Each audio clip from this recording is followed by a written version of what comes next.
اس video کو دیکھنے سے قبل اس ویڈیو کو لائک کیجئے، اپنے دوستوں کے ساتھ شیئر کیجئے، اور اگر ابھی تک آپ نے ہمارے چینل کو سبسکرائب نہیں کیا تو اسے سبسکرائب کر لیجئے اور ساتھ ہی موجود بیل آئیکن کو دبا لیجئے تاکہ آپ کو تمام نئی سٹوریز ملتی رہیں۔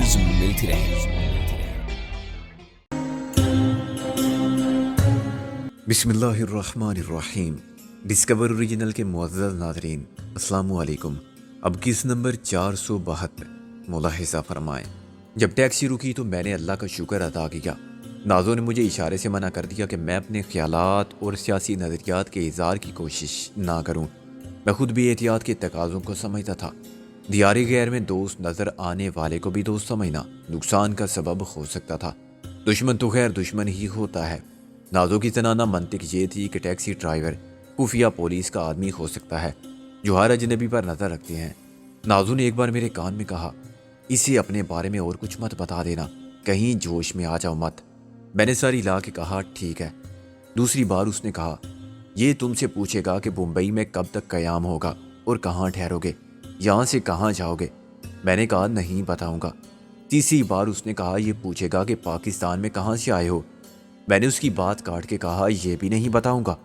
جب ٹیکسی رکی تو میں نے کہا، کتنے پیسے ہوئے؟ اس نے کہا، کچھ نہیں میاں، تم مہمان ہو، اللہ حافظ۔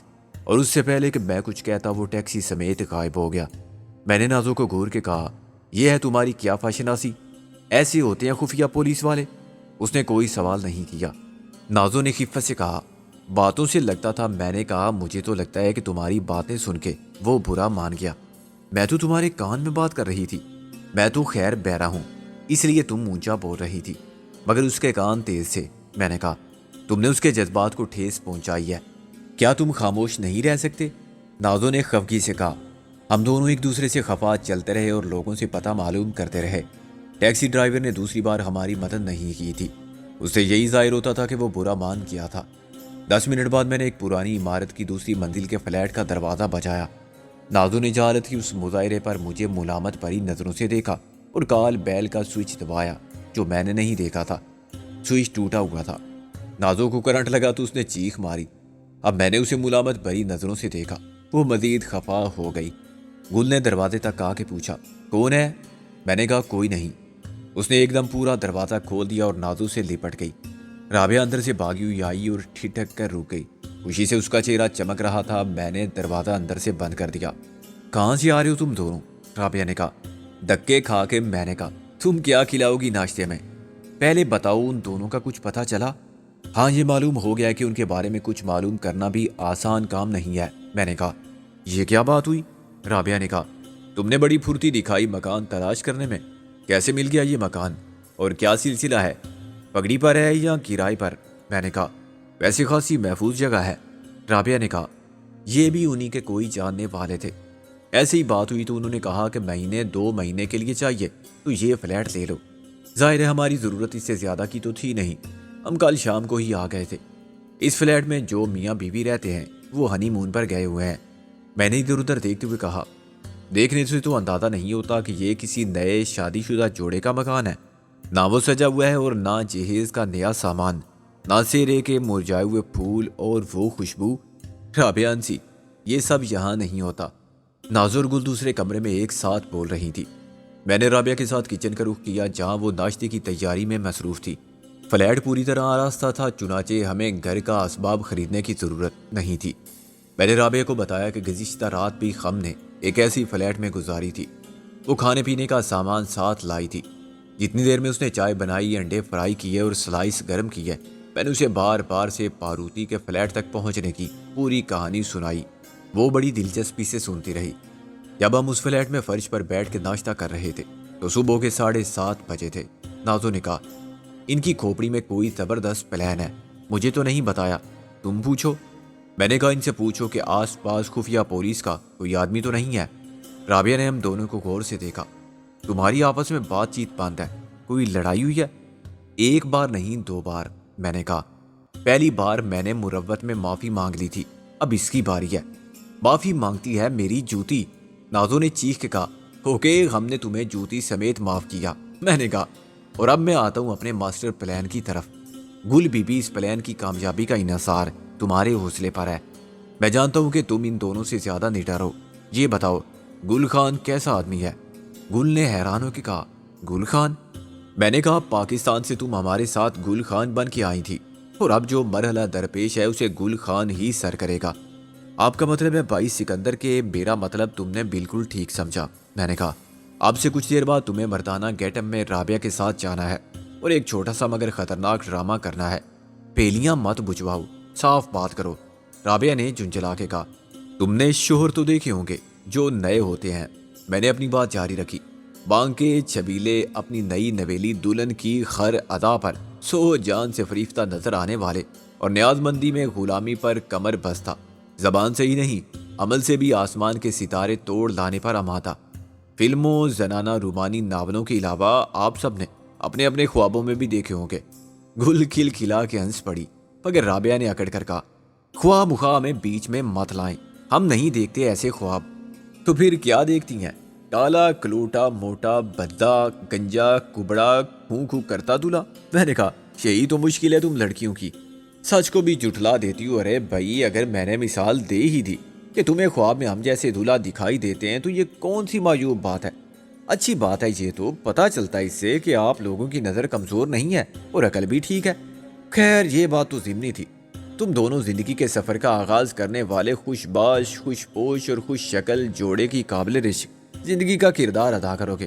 آج کی ریہرسل کل کام آئے گی انشاءاللہ. تو کہو یعنی کل بھی ڈرامہ ہی کریں گے آپ؟ رابعہ نے کہا تم آج کی فکر کرو.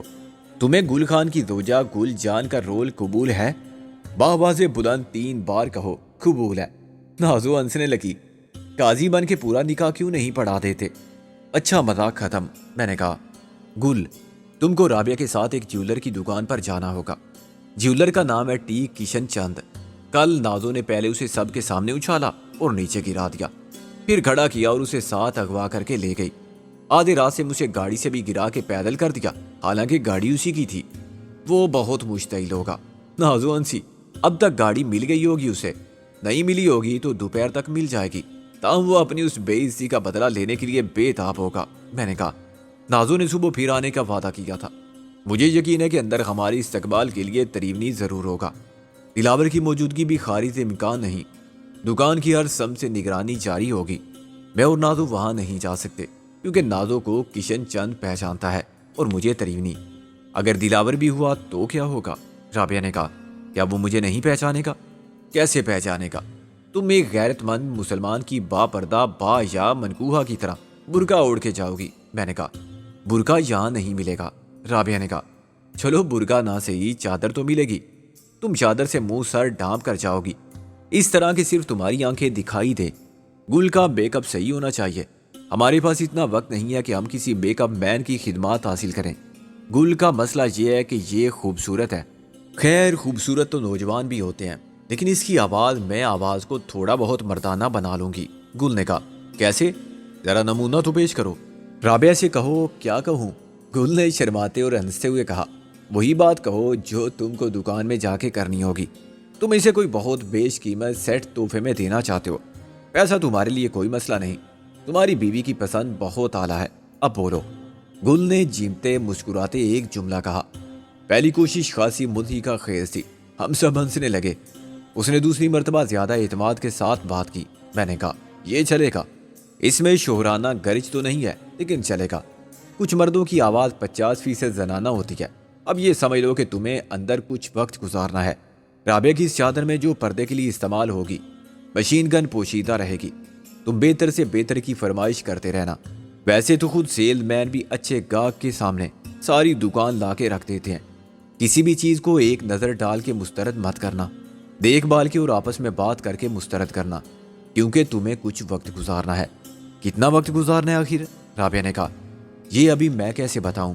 میں نے کہا ہو سکتا ہے کہ تم اندر جاؤ اور تمہیں وہ دونوں یا تینوں شیطان ایک دم نظر آ جائیں. تریونی اور کشن چند کو بڑی بے چینی سے اس لڑکی کا انتظار ہوگا جو تریونی کے نام جینا کا جھوٹا پیغام لے کر پہنچی تھی. اضطرابی کیفیت میں وہ اندر سے باہر اور باہر سے اندر چکر لگاتے رہیں گے. وہ دکان بند نہیں کریں گے اور دکان میں گاہکوں کا داخلہ بھی بند نہیں کریں گے تاکہ ہمیں سب کچھ معمول کے مطابق اور نارمل دکھائی دے. تم کو موقع تلاش کرنا ہے. جیسے ہی ان میں سے 2 قریب آئیں تریونی یا کشن چند دلاور یا تریونی وہ ہمارے قریب کیوں آئیں گے؟ وہاں جا کے دیکھنا کہ کب ان کو آسانی سے قابو کیا جا سکتا ہے، میں نے کہا۔ رابعہ مشین گن نکال لے گی اور گل اپنا ریوالور۔ مشین گن کی نمائش صرف دہشت قائم کرنے کے لیے ہوگی۔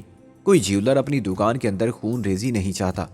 اس کی دکان تو شیشے کا گھر ہوتی ہے، پھر اسے یہ ڈر بھی ہوگا کہ کہیں مال بھی نہ چلا جائے، چنانچہ وہ تابعہ داری کو ترجیح دے گا۔ تریونی ذرا خطرناک آدمی ہے، اگر اسے گولی مارنی پڑے تو دریغ مت کرنا، ہر صورت میں اسے باہر لانا اور سب کو خبردار کر دینا ہے کہ کسی نے مداخلت کی یا پولیس کو اطلاع دی تو ان دونوں کی لاشیں بھی واپس نہیں جائیں گی۔ تعاون کرنے سے ان دونوں کی جان بھی بچ جائے گی اور یہ شام تک واپس کر دیے جائیں گے۔ ان دونوں کے کسی گاڑی میں بٹھا کے لانا ہوگا، وہ دونوں آگے بیٹھیں گے، ایک ڈرائیونگ کرے گا۔ بہتر ہوگا کہ تم تریونی کو ڈرائیور بنا دو تاکہ وہ کچھ نہ کر سکے۔ اس کے پیچھے گدی سے ریوالور لگا کے گل بیٹھے گی، کشن چاند کو رابعہ سنبھالے گی۔ کار کس کی ہوگی؟ کار تریونی کی بھی ہو سکتی ہے، لیکن اس میں مت بیٹھنا۔ یہ ہو سکتا ہے کہ تریونی اپنی گاڑی کو ٹینک بنا کے لایا ہو، تم اس میں بیٹھو تو نکل نہ پاؤ، اندر اس کے کمانڈوز چھپے ہوئے ہوں۔ رسک لینے کا کوئی فائدہ نہیں۔ اس جیولر کی گاڑی استعمال کرنے میں کوئی خرچ نہیں، مگر اس کی گاڑی بی وہ سونے چاندی ہیرے جواہرات کا بے وپاری ہے۔ تمہارا کیا خیال ہے؟ وہ اس کی اکلوتی کار تھی؟ اس کے پاس نہ جانے کتنی کاریں ہوں گی۔ وہ آج دوسری گاڑی میں آیا ہوگا۔ ان دونوں کو اغوا کر کے باہر تک لانے کے بعد سمجھ لو کہ میدان مار لیا۔ محسن اور غالب کے بدلے میں 2 آدمی ہمارے پاس بھی آ گئے۔ ہم کہیں قریبی آخری سین کے منتظر ہوں گے کسی دوسری کار میں، اور جیسے ہی تمہاری کار وہاں سے روانہ ہوگی ہم سائے کی طرح پیچھے ہوں گے۔ ابھی یہ بتانا مشکل ہے کہ انہیں کہاں سے لے جانا مناسب ہوگا، مگر تم ان کو چلتے رہنے کی تاکید کرو گی۔ کسی ایک سمت میں چلنے سے تم بلاخر انہیں نسبتاً کم آباد علاقے میں لے جانے میں کامیاب رہو گی۔ ہم کسی بھی جگہ اوورٹیک کریں گے اور پھر سارے معاملات کو ٹیک اوور کر لیں گے، اور اگر کسی وجہ سے تم نے ہمیں مس کر دیا تو ہم تو مارے جائیں گے، اسی بھروسے میں کہ تم ساتھ ہو۔ رابعہ نے کہا، یہ ایک وار گیم ہے۔ اندازوں اور قیاس آرائیوں کی بنیاد پر ہم نے ایک پلان بنایا ہے۔ اندازے غلط ہوں تو پلان فیل بھی ہو سکتا ہے، عملی صورتحال اس کے برعکس بھی ہو سکتی ہے۔ تقدیر ساتھ نہ دے تو عین وقت پر کوئی غیر متوقع بات بھی ہو سکتی ہے جس کے لیے ہم اس وقت کوئی پیش بندی نہیں کر سکتے۔ ہم جیت کے لیے لڑتے ہیں امید کی بنیاد پر، لیکن شکست کی حقیقت کو کبھی نظر انداز نہیں کرنا چاہیے۔ تم دونوں کو میں کوئی ٹھوس ضمانت کیسے فراہم کر سکتا ہوں؟ اگر میری بات تمہاری سمجھ میں آ گئی ہے تو پھر اٹھو، چلنے کی تیاری کرو۔ تیاری کا سب سے دشوار مرحلہ گل کے لیے اس کے سائز پر فٹ آنے والے مردانہ کپڑوں کی فراہمی کا تھا۔ جس نئے شادی شدہ جوڑے کا یہ فلیٹ تھا، وہ ہنی مون پر جاتے وقت ضرورت کے کپڑے ہی لے گئے تھے، باقی سب پرانے اور فاضل کپڑوں سے الماریاں بھری پڑی تھی۔ نازو اور رابعہ کو ان میں سے اپنے مطلب کے کپڑے تلاش کرنے میں کوئی دشواری پیش نہیں آئی، لیکن گل کے لیے پتلون اور کوٹ اس کے سائز سے بہت بڑے تھے۔ اس مسئلے کو حل کرنے کے لیے مجھے بازار جانا پڑا۔ بازاروں سے ناواقفیت بھی ایک مسئلہ تھی، لیکن ٹیکسی ڈرائیور بہت مددگار ثابت ہوا۔ ریڈی میڈ سوٹ کا 1 نمبر دکان ہے ادھر اپن کولابا میں، اس نے کہا۔ لندن فیشن کولابا میں کہاں؟ ادھر اپنا وولڈ ٹریڈ سینٹر ہے، ڈرائیور نے کہا۔ ڈرائیور کے لیے سب کچھ اپنا تھا۔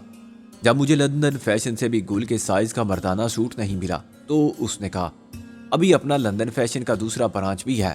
میں نے کہا، وہ کہاں ہے؟ ادھر اپنا باندرا میں، واٹر فیلڈ روڈ پر، اس نے کہا۔ ابھی گولی کا مافک جائے گا۔ میرے پاس وقت کم تھا، چنانچہ مطلوبہ سائز کا ایک سوٹ مل گیا تو میں نے جوتے خریدے۔ معلوم نہیں کیوں ٹیکسی ڈرائیور نے فرض کر لیا تھا کہ میں بہت بڑا سیٹ ہوں۔ وہ مجھے اندری مان پوائنٹ پر ڈولی شوز والوں کے پاس لے گیا۔ ان کی دکان اوبرائے ہوٹل میں تھی اور وہاں واقعی سیٹ یا غیر ملکی سیاح قیام کرتے تھے۔ جوتے مجھے توقع سے زیادہ مہنگے پڑے۔ 2 گھنٹے بعد میں نے یہ سب کچھ گل کے حوالے کر دیا۔ جب وہ سوٹ بوٹ پہن کے میرے سامنے آئی تو مجھے خاصی مایوسی ہوئی۔ وہ اب بھی مردانگی کا تاثر پیدا کرنے میں ناکام تھی۔ اب ان بالوں کا کیا ہوگا؟ رابعہ نے کہا۔ میں نے کہا، انہیں کٹوا لو، بوائز کٹ، بالکل ہی صاف نہ کرا لوں؟ آپ بھی کمال کرتے ہیں بھائی سکندر، گل نے خفگی سے کہا۔ ایک صورت اور ہے، رابعہ نے کہا۔ کیا ضروری ہے کہ گل کو گل خان ہی بنایا جائے؟ اگر یہ سردار بوٹا سنگھ بن جائے؟ آفرین، میں نے کہا۔ گل خان ہو یا بوٹا سنگھ، نام میں کیا رکھا ہے؟ تم سکھوں کی طرح جوڑا باندھ لو۔ سکھوں کا ایک خاص سٹائل ہے، میں ان کی طرح جوڑا کیسے بناؤں؟ تو پھر پگڑی رکھ لو سر پر۔ پگڑی کون باندھے گا؟ رابعہ نے کہا۔ اس کا بھی ایک خاص اسٹائل ہے۔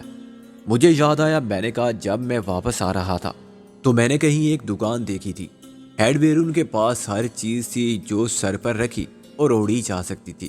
ہر قسم کی ٹوپی اور ہیٹ، ان کے پاس ریڈی میڈ پگڑیاں بھی ہوں گی، مہاراجہ سٹائل، دولہا سٹائل اور سکھ سٹائل پگڑی ہم راستے میں خرید لیں گے۔ یہ بھی طے کر لو کہ سردار بوٹا سنگھ کی گھر والی کا نام کیا ہوگا۔ گل نے غیر موجود مونچھوں پر تاؤ دے کر کہا۔ میں نے کہا کیا سکھ خواتین نام لیتی ہیں اپنے شوہر کا؟ آج کل سب عورتیں نام ہی لیتی ہیں۔ میں نے آ بھر کے کہا کیا زمانہ آ گیا ہے۔ ایک ہمارے دادا کا وقت تھا کہ بیویاں نام لیتے ہوئے کانوں کو 100 بار ہاتھ لگاتی تھی کہ اس سے تو نکاح ٹوٹ جائے گا۔ خیر تم دونوں کے لیے سہولت اس میں ہے کہ تم کہو سردار جی غلط سنو، اور یہ کہے سردارنی حکم کرو، اسیاں حکم دے غلام۔ کیسے؟ ذرا بات کر کے دکھاؤ۔ چلو جی ہم کر لیں گے اپنی باتیں، رابعہ نے کچھ شرما کے کہا۔ تمہارے سامنے کیوں کریں؟ ٹھیک 11 بجے ہم ایک ساتھ نکلے اور ایک ٹیکسی میں بیٹھ گئے۔ رابعہ نے چادر کو یوں لپیٹا تھا کہ مشین گن دکھائی بھی نہ دیتی تھی۔ اس نے اپنا چہرہ بھی چھپا لیا تھا۔ گل اس کے ساتھ اکڑ کر چلتے ہوئے مجھے مدھی کا خیز لگتی تھی، مگر میں نے محسوس کیا کہ کوئی اور انہیں دیکھ کر نہ حیران ہوا ہے نہ پریشان۔ یہ نقلی چہروں، نقلی جذبات کے منظر دکھانے والوں کا شہر تھا اور اداکاروں کا شہر تھا۔ کہیں کچھ بھی معمول کے مطابق ہو یا غیر معمولی نظر آئے تو لوگ فرض کر لیتے تھے کہ کسی فلم کی شوٹنگ ہو رہی ہے۔ سکھ سٹائل کی پگڑی راستے میں ایک اور ویسی دکان سے مل گئی جیسی میں نے دیکھی تھی۔ پگڑی سرمد رکھنے کے بعد گل ایک ہینڈسم نوجوان سکھ نظر آنے لگی۔ رنگ روپ کے اعتبار سے سکھ ایک خوبصورت قوم ہے۔ لڑکے لڑکیاں نوجوانی کے آغاز میں ایک سے نظر آتے ہیں اور ان کی جنس کا تعین شہروں میں تو لباس سے ہوتا ہے، لیکن دیہات میں جہاں کرتا لاچا مشترک پہناوا ہے خاصی گڑبڑ ہوتی ہے۔ ٹیکسی ابھی کشن چند جیولر کی دکان سے دور تھی کہ میں نے اور نازو نے اتر جانے کا فیصلہ کیا۔ سردار بوٹا سنگھ اور ان کی گھر والی کو بھی میں نے تاکید کی کہ وہ عین دکان کے سامنے جا کے نہ اتریں۔ بہتر یہ ہوگا کہ وہ شاپنگ اور تفریح ایک ساتھ کرتے ہوئے جائیں۔ دکانوں کے شوکیسوں میں جانگتے باتیں کرتے، کشن چند کی دکان میں بھی وہ یوں داخل ہوں جیسے ان کا پہلے سے کوئی پروگرام نہیں تھا۔ لیکن دکان سامنے آ گئی تو سردار بوٹا سنگھ جذباتی ہو گئے ہیں۔ جب ٹیکسی آگے بڑھ گئی تو میں نے نازو سے کہا ہم اب کیا کریں؟ ہم ابھی تک بیکار ہیں، ہم ٹیکسی لے سکتے ہیں۔ نازو نے کہا۔ میں نے نفی میں سر ہلایا۔ ٹیکسی بھروسے کے قابل نہیں ہوتی، ٹیکسی ڈرائیور اس سے بھی زیادہ ناقابل اعتبار ہوتا ہے۔ ہمیں ایک کار چاہیے، خرید لو، ایک سے بڑھ کر ایک نظر آ رہی ہے ہر شو روم میں۔ نازو نے کہا ان میں سے دیکھو جو ہمارے سامنے ہے سڑک پر۔ میں نے کہا اگر کوئی شامت کا مارا لفٹ دے دے۔ یہاں کون لفٹ دے گا؟ نازو نے کہا جہاں خالی ٹیکسی ہر وقت دستیاب ہے۔ فرض کرو ہماری جیب میں پاڑا نہیں ہے ٹیکسی کا، کیونکہ ہماری جیب کٹ چکی ہے۔ میں نے کہا اب تم بحث مت کرو، کوشش کرو کیا کہوں کسی رک جانے والے سے کہ کہاں جانا ہے۔ نازو نے کہا یہ سوال ایسا ہے کہ اس کا جواب تم اپنی مرضی سے کچھ بھی نہیں دے سکتی ہو۔ میں نے کہا ممبئی میں ایسی خواتین بھی ہیں، ممبئی میں کیا ساری دنیا میں ہے، جو کہتی ہیں کہ جہاں آپ چاہیں لے جائیں، لیکن یہ جواب پسند نہیں تو پھر کچھ بھی مت کہو، دروازہ کھولو اور بیٹھ جاؤ، باقی چھوڑ دو اپنے اس خادم پر۔ نازو نے ایک طرف سے آنے والی خیر کار کو بڑی معصومیت سے اشارہ کیا، مگر اس کو گور کر دیکھنے والے رکے بغیر گزر گئے۔ وہ سب بازوق لوگ نہیں تھے، اصل خرابی میری موجودگی پیدا کر رہی تھی۔ نازو کے ساتھ مجھے دیکھ کر نیکی کرنے کے جذبات پر اوس پڑ جاتی تھی۔ مجبوراً میں نے پرانا طریقہ استعمال کیا اور خود دور رہ کے کھڑا ہو کے انتظار کرنے لگا۔ حسبت وہ کہ ایک شوخ لباس نوجوان نے اپنی اسپورٹس کار نازو کے لیے یوں روکی کہ پہلے وہ آگے نکل گیا، پھر بریک لگا کے اور سیٹی بجا کے وہ زوم سے واپس آیا۔ کم آن بیبی، اس نے بڑے سٹائل سے ایک ہاتھ بڑھا کے دروازہ کھولتے ہوئے کہا کہاں جا رہے ہیں جی آپ؟ نازو نے اٹھلا کے کہا ارے جانی جانا کہاں ہے، اب تو بس جان جائے گی۔ اس نے سخت عاشقانہ سٹائل میں سینے پر ہاتھ رکھا۔ نازو نے اس کا ہاتھ پکڑ کر کھینچ لیا۔ دوسری طرف میں پہنچ چکا تھا، اس سے پہلے کہ نازو کے حسن پر فریفتہ ہو جانے والا نوجوان سنبھلتا، میں نے اسے بڑی صفائی سے ناک آؤٹ کر دیا۔ وہ ساتھ والی سیٹ پر جھکا اور ساکت ہو گیا۔ نازو کے جھٹکے نے اسے پہلے ہی ڈرائیونگ سیٹ سے دور کر دیا تھا۔ یہ سب کچھ اتنے کم وقت میں ہوا کہ ادھر ادھر سے گزرنے والی کسی کار کے ڈرائیور نے کچھ نہیں دیکھا۔ سپورٹس کار کے ایک دروازے کو میں نے بلاک کر رکھا تھا اور دوسرے کو نازو نے۔ گاڑی ایک جھٹکا لے کر بند ہو گئی تھی۔ میں نے چند سیکنڈ میں اسے پھر سٹارٹ کیا۔ نازو کے بیٹھتے ہی کار پھر اسی طرح دوڑنے لگی جیسے اصل مالک کے اشارے پر دوڑ رہی تھی۔ جب میں نے کار کو ایک ٹرک کے پیچھے روکا تو نازو نے کار کے مالک کو پیچھے والی سیٹ پر الٹ دیا۔ کار کی ڈکی میں پیراشوٹ کے کپڑے کا بنا ہوا کار کور تھا۔ یہ کور نازو نے بے سو حرکت پڑے ہوئے نوجوان پر ڈال دیا۔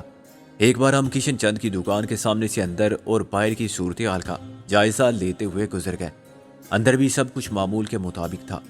جگمگاتے شوکیسوں کے پیچھے سیلز مین کھڑے ہوئے تھے اور ان کے سامنے اونچے سٹولوں پر گاہک براجمان تھے۔ کوشش کے باوجود گولیاں رابعہ کی جھلک بھی دکھائی نہ دے سکی۔ دکان کے باہر سینکڑوں کاریں صف بست تھیں، لیکن ان میں ایک بھی پولیس کار نہ تھی۔